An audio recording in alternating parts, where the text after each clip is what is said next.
अब यदहक रब्बुना, इतनी बात पर हमारा रब हंस पड़ता है। आपने फरमाया हाँ, अल्लाह इतनी बात पर हंस पड़ता है। फजीलतुल शेख मुफ्ती अब्दुल लतीफ़, इस्लामिक स्कॉलर। इंसान की भी क्या सिफ्त है कि वो वक़्त से पहले मायूसी वाली बातें करता है, ना उम्मीदी की बातें करता है, और उसे पता नहीं होता कि उसका रब उस पर कितना बड़ा फ़ज़ल करने वाला है। तो बाज़ औक़ात इंसान अपनी मायूसी की वजह से, ना उम्मीदी की वजह से बहुत सारी चीज़ों से महरूम हो जाता है।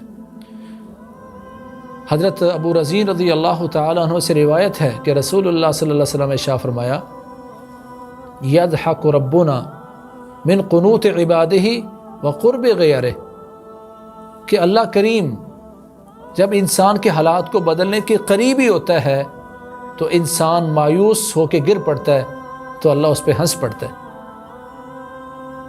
अल्लाह उसके हालात को बदलने ही वाला था कि वो मायूस होकर गिर पड़ता है, तो अल्लाह इस बात पर हंस पड़ते हैं, ये कैसा इंसान है, मैं तो इसके हालात बदलने ही वाला था, इस पर फजल करने वाला था कि ये मायूस होकर गिर गया। तो बाद औक़ात इंसान वक़्त से पहले बातें करता है, हौसला छोड़ बैठता है, जिसकी वजह से वो अल्लाह ताला के फजल से महरूम हो जाता है। हज़रत अबू रज़ीन रज़ी अल्लाह अन्हु कहते हैं, या रसूल अल्लाह अब यदहक रब्बुना, इतनी बात पर हमारा रब हंस पड़ता है कि हम मायूस हो गए और वो हमारे हालात को बदलने के करीब था। आपने फरमाया हाँ, अल्लाह इतनी बात पर हंस पड़ता है। फरमाते लन नादिम मिन रब्बिन यदहकु खैरा, या रसूल अल्लाह, जो हमारा रब इतनी बात पर हमसे हंसता है, हम उस रब की खैर से कभी महरूम नहीं रह सकते, दूर नहीं रह सकते।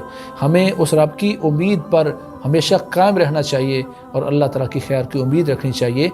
तो इस वक्त मुआशरे में बहुत सारे लोग इसी मर्ज़ का शिकार हैं। वो वक़्त से पहले सोचते हैं महंगाई ख़त्म नहीं हो सकती, रोज़गार मिल नहीं सकता, पाकिस्तान का सिस्टम बेहतर नहीं हो सकता। आपको क्या पता, हो सकता है कि अल्लाह हमारे हालात बदलने के करीब ही हो और हम अपनी इस नाउमीदी की वजह से अल्लाह के फ़ज़ल से महरूम हो जाएं।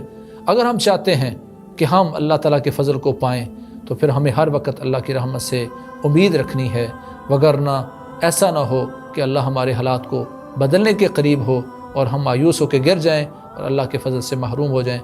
अल्लाह हमें हर वक्त अपने फ़ज़ल व करम और रहमत के साथ पुर उम्मीद रहने की तौफ़ीक नसीब फरमाए। फ़जज़ाकुमुल्लाहु खैरा। खैर की बात आगे शेयर कीजिए और अपने लिए सदका जारिया बनाइए।